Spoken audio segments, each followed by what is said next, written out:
Okay, welcome everybody to Hometown Cable. The program's called What's Going On Here. I'm Bob Zinn. We're in West Chazy, New York. Sam Castine on the camera this afternoon, and we're standing in front of the West Chazy Wesleyan Church on Route 348. Just as you look up the road, you can see there's the red light. We're just 500 feet from the corner of Route 22. And the rectory here is just to the west of the church. And we're going to be talking with Betty LaPlante, one of the parishioners, and in charge of some of the celebrations for the 150th anniversary this coming Sunday, the 21st of November. Make that the 21st, yes. And we'll be talking with Pastor Bradley also. This church was built. We'll find the history of the church and a little bit more about it when we go inside. We just want to kind of locate you, and we're located right across the road from what used to be the Louis Robinson's Building Supply and Business, and this was the previous church here, built many years ago. I think she said 1880, but we'll talk about that inside. We want to give you a shot outside. It's closed up now. His business is closed, but through a donation many years ago, they built the church across the street. And we'll go inside. Thank you for tuning in to Hometown Cable today and every day. We've come inside the Wesleyan Church, and we're talking here first. The one that I know the best anyway is Betty LaPlante. Good morning, Betty. Good afternoon, rather. And thank you very much for asking us to come over for your big celebration. And this is, I take it, is Reverend Bradley? Yes, this is our pastor, Reverend Judy Bradley. Hi, Judy. Can I call you Reverend Judy or Reverend Bradley? Most people call me Pastor Judy. Pastor Judy, okay. Pastor Judy. And how long have you been in West Chazy? 3.5 years. Okay. I don't know how we're going to work this just yet, but tell me about your celebration. You know that more about that than she does, or who does, about the background of this church? Well, the church was organized in 1843. In fact, the whole Wesleyan denomination was organized that year. And our church was organized in, we have one record, it says September, and the other one says October. So it was in the fall of 1843, and this would be our 150th anniversary. That's great. Now, did you have a building? Did you have a church built at that time, or did you use homes? Well, when some of our written records that we have go back to 1839, and at that time the group was a Methodist Protestant group, and they worshipped across the road from where we are now. And there was a man by the name of Orange Scott, and he was a anti-slavery worker, and he felt that no man had the right to own another man. So that's how the Wesleyan Church came into being. And the Methodist Protestants joined us in 1843, and it was over that issue. And they worshipped in what was called the Brick Chapel, and we have no picture of that or anything. And because when they built the other church across the road in 1880, they were going to put it east of the Brick Chapel. So we take for granted that the building that's over there, the Brick Chapel was west of the... Okay, so it was somewhere between there and the corner, and there's no pictures, no idea of how big it was or anything at this point. Isn't it too bad that we don't have pictures of things like this, you know? But of course, you didn't have the photography then, we do now. All right, so then we took a picture of that building outside while we were there, and that was built in 1880? Yes, it was completed in 1880. And they worshipped there until, I believe, our records aren't real exact, but they started to worship in here in 1916. In this building, all right. So that one was, you're saying then, was roughly 25 to 30 years over there. And then you needed a bigger, was it as big as this one as far as inside? Do you know Sam's taking a picture as we go. He don't necessarily have it on us all the time. And this is the church. Am I using the right word? It's a church, right? And then the pews, the big wide pews here, and the beautiful red carpet on the floor, and very light in here, very warm and toasty too. They got the heat on for us. They knew we were coming. Okay, now you have in your hand, first of all, a book that a lady I know wrote or put it together. Is that correct? Who is that person? Me. You're the person, yes, all right. Okay, you asked about the size of the church up there, and they built, it was 34 feet by 44 feet with an 8-foot lobby. In the front, all right. So You have no idea how many parishioners you had then? Are any of the records available? when they first organized, there were 31. 31 people or families? Members. Well, Members. Now, in the excuse me, I was going to say Presbyterian. I know it's in the Presbyterian they do it, but in the Wesleyan Church, are you a card-carrying member, so to speak? You join a particular church, and then even though you leave the area, you still belong to that church? Is that the way it is in your church? Okay, you become a member in a local church, and then if you move to another area, you can transfer your membership. But you don't have to. You don't have to, but we recommend it. Okay. We feel that it's best to be a part of a church in the community that you're in. So when you say you have 31 like at that time 31 members, they'd be like signed up members. There could have been more coming that were not Probably, part of that, yes, right? But those were the recognized, signed in, like a marriage, so to speak. They've committed themselves Right, to the yes, church. yes. All right. And I understand now with this beautiful church and this beautiful surrounding and very active people, you don't have that many members now. How many members do you have now? 34. 34 members that run this church, and very active members, obviously, and very dedicated members. You found that out? Yes. How long have you been a pastor? 3.5 years. Here, but before that? This is my first your church. first church. Oh, yes. Are you teaching her, or is she teaching you? Oh, I don't know. She's teaching all the time. And she's also the first lady pastor that we've had in this church. Well, yes, of course, we're not used to that. We're Catholic, and there's a lot of Right. Catholics up north, Right. and we don't have any women in our church, so to speak. But you're the second one in the area that I know of course, the Methodist minister. You got to be friends with her. I haven't met her. You haven't met her yet, No, huh? Eileen Deming? Deming. Also, Moores has a lady pastor. Moores has a lady. Ellenberg and In the Keysville, Methodist in the Methodist church, church. All right. And Well, they are much more open to the women. ladies are taking over from us again. Huh? Where was your home, Judy? About 9 miles Pastor- from here. What? We're up around the Rand Hill area. Is that you're from this I'm area? From this area, yes. What was your name was Bradley, of yes, course. yes. All right. So you asked for this particular church? No. In fact, when I graduated from college, I didn't know exactly where I was going, and I had two, what do they call them, interviews here and at Hewvilton, which is out near Potsdam, Canton area. And both churches called me, and I felt that it was the Lord's will for me to come here to West Chazy. Mm-hmm. Did you have a pastor that was leaving or had left at the time? Yes. Yeah, we had Reverend Roy Ward was our pastor at the time, and he went to Hewvilton, didn't he? Yes, Yeah. yes, he went to He left. Hewvilton. Okay. And now he's up here at our campground here in the... So you're telling me that somewhere, there's so many things that you bring up, the campground. That's one thing I want to make sure I comment about too. Right. Is that you're telling me then, for instance, that you're not a church in yourself. You belong to a district or an area. There's the general church and then the district, and the general church is worldwide. We have churches around the world. In fact, the sign in the back there and the flags, the sun never sets on the Wesleyan church, on the church. All right. That shows some of the flags from some of the countries where we do have churches. And one new area that has opened up to the Wesleyan church is Russia.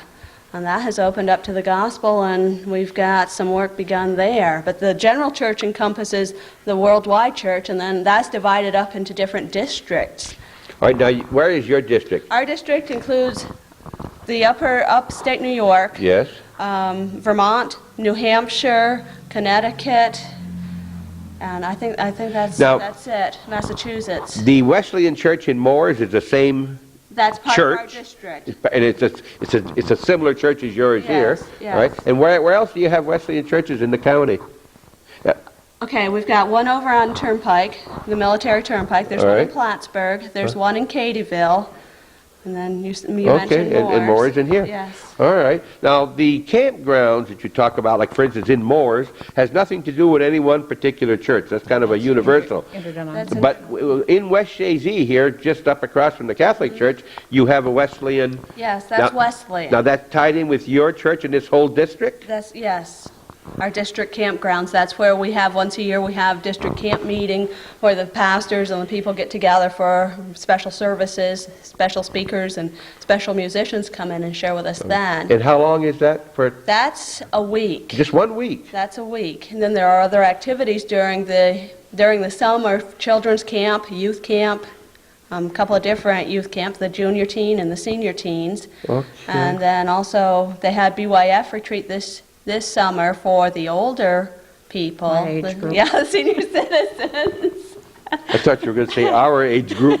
Oh, We'll take a short break and come right back. We're at the West Chazy Wesleyan Church in West Chazy, New York, and talking with Pastor Judy and Mrs. LaPlante. This is Betty LaPlante.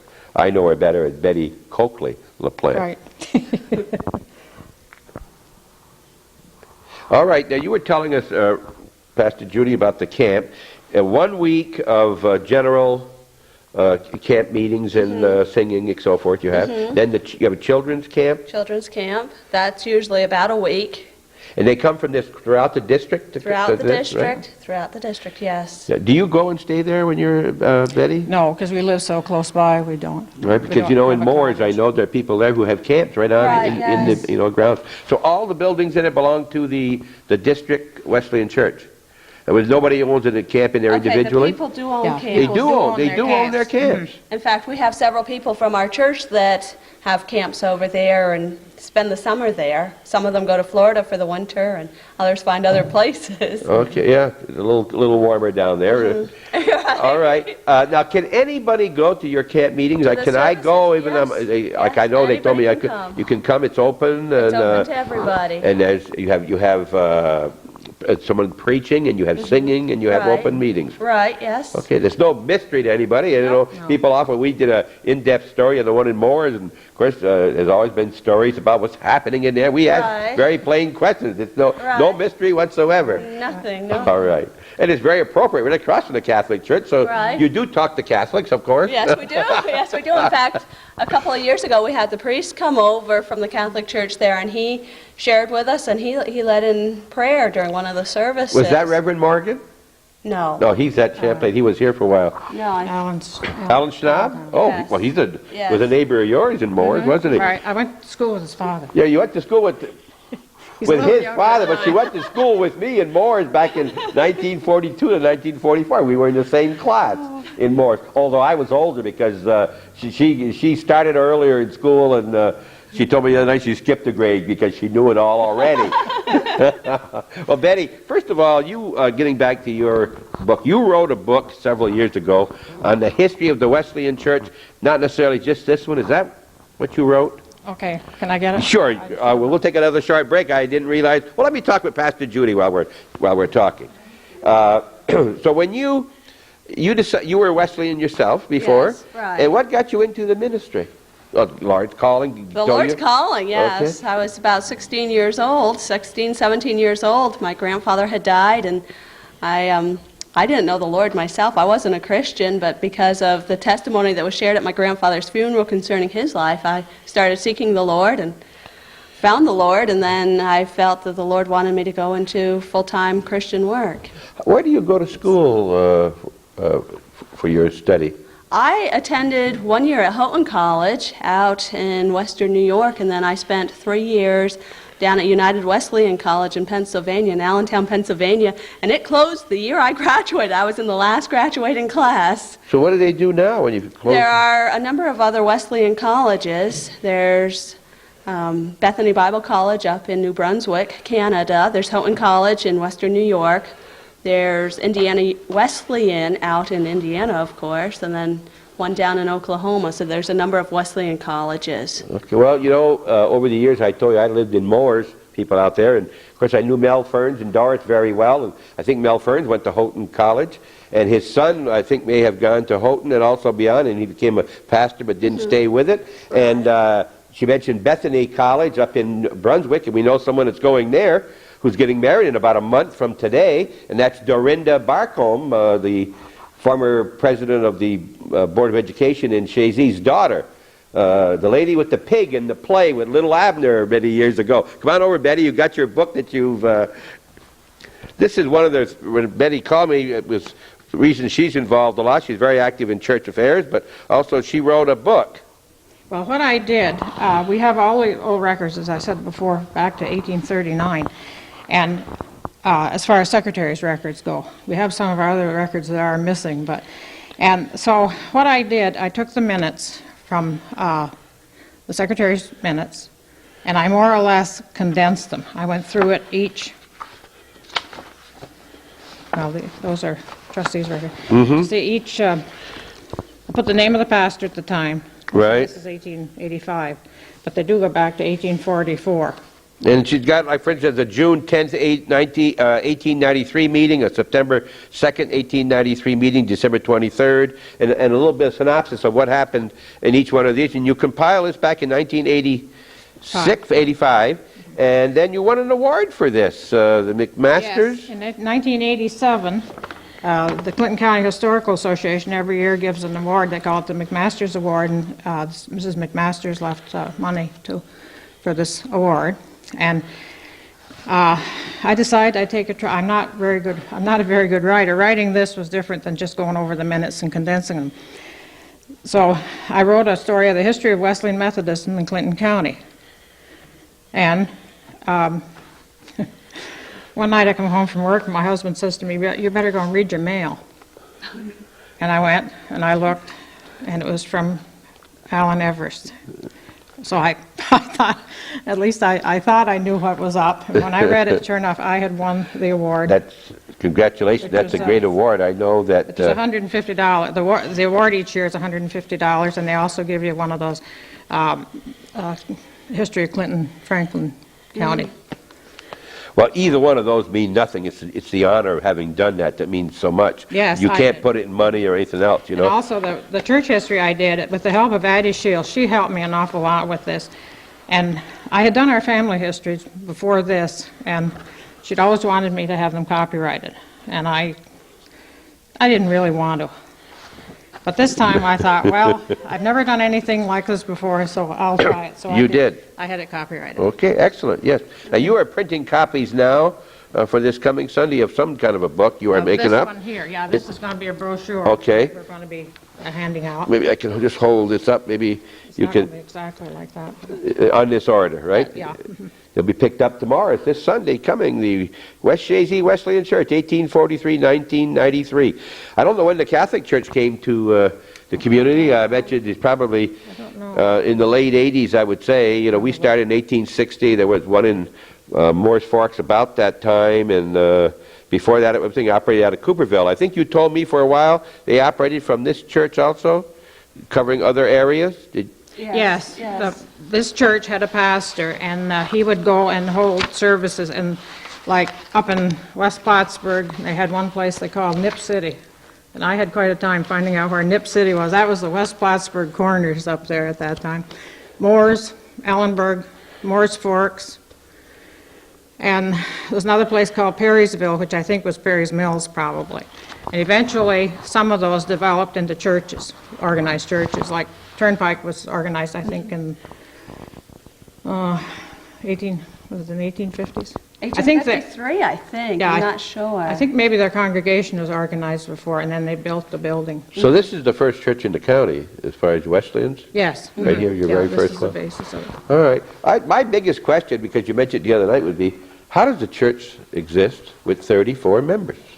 I mean, it takes money. It takes money, and yes. I mean, I think of people who contribute to our church and other churches, and 34 of us could not maintain a church. So you must have very, and when there's two in the family, like yourself and your husband, that's two of the 34. They got double duty to pay. Do they tithe? Yes. They do tithe. That's pretty. Yes, we emphasize tithing. Well, so does the Catholic Church. We don't always get it, but That's right, we don't either. But we don't either, but we emphasize that. You don't have Sometimes we struggle. Do you have outside employment or anything? No, I don't. I can't imagine how 34, and I'm not asking, how much people give, but they've got to give. Now, over here on the wall, I don't know if Sam can see this, but I was told that this is the enrollment for the Sunday school. Yes. This past, there are 23 enrolled. Right. That's in addition to the 34 who are, that's not part of the no. 34. Some of the same. Some of them are. They Some are. of them are church members. And Right. some are small children. So Right. that would be last Sunday, it was 18 of the Right. 23 who went. Yes. And then the attendance week before was 14. And that's not $2,000, by the way, that that was offered. That's $20.85. And the offering that day was $14.78, which is still nearly $1 each, which I think the week before was $1.50. So everybody is contributing to keep your church going. Yes. It's tough today for churches because even though the membership is not increasing and the income isn't, the expenses are for sure. Yes. Well, when this church was built, Loyal Smith, not only did he leave the money to build the church and parsonage, but he left an endowment fund to be invested. But you know what interest is now. Today, yes, it sure dropped. It helps on the insurance and Yes. Right. repairs. So who was Mr. Smith? His mother came from the West Chazy area. Her name was Clorinda Bassett. And she married, I can't think of his first name, well anyway, Mr. Smith. And he left the area and became a millionaire at 44 years of age. In 1893, he was considered a millionaire. And he died in 1908, and he left, he built the City Hall in Plattsburgh and the YMCA, and he left money for the children's home. Also money here to build this church and parsonage in memory of his mother. When you say he built the YMCA in Plattsburgh, you don't mean that he physically did it. He paid for it. Is that what you're saying? Yeah, he paid the money. In other words, he paid the money. Yeah. And he built the City Hall. You say he paid for that too? The man had some money, he left it. We don't hear about him like we did about Mr. Miner, and he's done a lot of work and a lot for this. There's a plaque dedicated to him in the entrance of the church. We'll go look at that, and we'll be right back. Thanks for tuning in to Hometown Cable. What's Going On is the name of the program. Sam Castine on the camera this afternoon, and I'm Bob Venn, and this is Pastor Judy, and this is Betty Coakley LaPlante, author. There's a guest book here, and you sign it up here, and that's in memory of Julia Lemoy, 1900-1984, and the plaque is in memory of Clorinda Smith, who died May 11th, 1902. Church was erected out of funds provided by her son, Loyal L. Smith, and that's who we were just talking about, that became a millionaire when he was 44 years of age. I'm way past that, and I haven't reached that yet. Have you, Betty? Are you anywhere near that area? Wish you had a couple more like this in West Chazy Right, now. yes, we could use some. And I'd like to say that Clorinda Smith had a sister, Cordelia, and she was the secretary for many years in the old records, and she had the most beautiful handwriting that you could ever ask for. When you go through records like this and try to get information, isn't it nice when they can read their writing? There's so many you can't, you know. I've found a few that was hard. I'm sure you have. We're going to step back into the church proper and let you see a view from the back toward the front, and we're going to find out what else is going to happen this coming Sunday here as part of your celebration for the 150th year. Let's get the picture, right? All right, we are looking at the picture of the Wesleyan Church, and that's the one that was across the street, built in 1880. 1880. And this is from a postcard, you said? Yes, you can see the writing up in there. Yes, Wesleyan Church, West Chazy, and looks different than what we were looking at when we were out there because there was an addition on the front, I guess, and they kind of put, they got plywood in the windows and so forth. There are 3 or 4 pictures in this book that you're going to have eventually. That's the first one. Stand by, we'll get to another. All right, we're going to look at this picture that we just had. This is what we have on the screen right now. And tell us about Catherine Atwood. Yes, Catherine lived here. She was a member of this church. She joined back in the 1930s, and she held quite a few jobs. She was a Sunday school teacher and assistant treasurer, and she was in the Women's Missionary Society. And then outside the church, she was also involved in 4-H Club, Farm Bureau. And the family has a sugar bush, and it's still in the same family, and it's still operated at this time. Mm-hmm.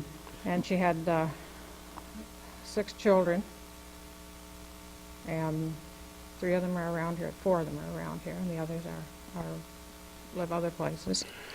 And she passed away very suddenly. And you're dedicating the book to her? We're dedicating this to her. Very nice. All right, we'll take another break and find another picture. Okay, we're looking at Clorinda Smith. We just saw her name on the plaque up front, Yes, right. Mm-hmm. And her son was the one who donated the Right. money to build the church and gave us an endowment besides. Yes. All right. Now this book is a mock-up, and these are photostats of what will be in the actual book, which has gone to the printer. We have one more picture of the church as it looked in 1985, where we're standing now. We'll be right back. Picture is of the present church. Again, the courtesy of the money from Loyal Smith, the son of the last picture, the lady we saw, and that's located right here on 348. Right. And your residence, Pastor Judy, Yes, right? yes. You have enough room in there, I take it, right? More than enough. Yeah, that's beautiful. It is. It's amazing. You may not have noticed this as you go by. It's very close to the sidewalk. But when you come through West Chazy, make it a point to drive down here and stop in. And if you see somebody outside, it's probably Pastor Judy. Say hello. Stop in and say hello and come visit her lovely little church. I don't know if you've taken a picture down here. We'll take the other picture off now. And this is the view down of the, you call altar here also? You call, this is an altar. And you have, what kind of music do you have? I see a piano. You have a choir? Or anything? No, we don't have a choir right now. We do have a pianist, we have an organist, and traditional hymns, traditional music. Uh-huh. Now, it's getting to the point where the Catholic churches are starting to merge now, as far as the pastors are concerned. You know, that you'll have a pastor that's going to be covering 2 or 3 churches because we're running short of pastors. Is that happening in your church also? Not right now. In fact, we are trying to get away from that. There have been a number of churches, a number of pastors doing more than one church, but we're trying now to have each church self-supporting. Okay. You know, talking about the LaPlante, and I mentioned it was Betty LaPlante, and she has something to do with Champlain too, because her husband is very closely related to the LaPlantes from Champlain. And how is that? How are they related? Ken and Grace Jerry are his first cousins, and also Clifford Jr. I mean, he's not in Champlain. but Right. he was. In other words, Clifford LaPlante Sr., who was the mayor, and her husband are brothers. No, cousins. I beg your pardon. Her father-in-law and Clifford were brothers, and then the original name was who? What was their father's name? Was he Walter also? The original? Albert LaPlante, and they're on the LaPlante Road. Isn't that very appropriate? Okay, now, as we're going to close out here, and I'll be doing something on Sunday, what's going to happen on Sunday? We'll have our regular services on Sunday morning, Sunday school at 10 o'clock, morning worship at 11. Then we will have light refreshments afterwards for those who are staying to work with the open house. We'll have an open house from 1 o'clock to 4 o'clock. This is open to the community, to anybody that wants to come in and share with us. And then we'll close the day's activities with a service at 4 o'clock. Okay. We intend to be here, and this has already happened, obviously, by the time you see this, and I want to get some of this for their records and also for Hometown Cable. Anything else before I close out you'd like to add, Pastor Judy or Betty? I don't think so. Okay, then this is Bob Venn with Sam Castine on the camera, with a brand new camera, by the way, and Pastor Judy Bradley and Betty LaPlante, one of the congregation. And we're in the Wesleyan Church in West Chazy, New York, on Route 348. Thank you very much for tuning in. Don't leave, because we're coming right back with parts of the service.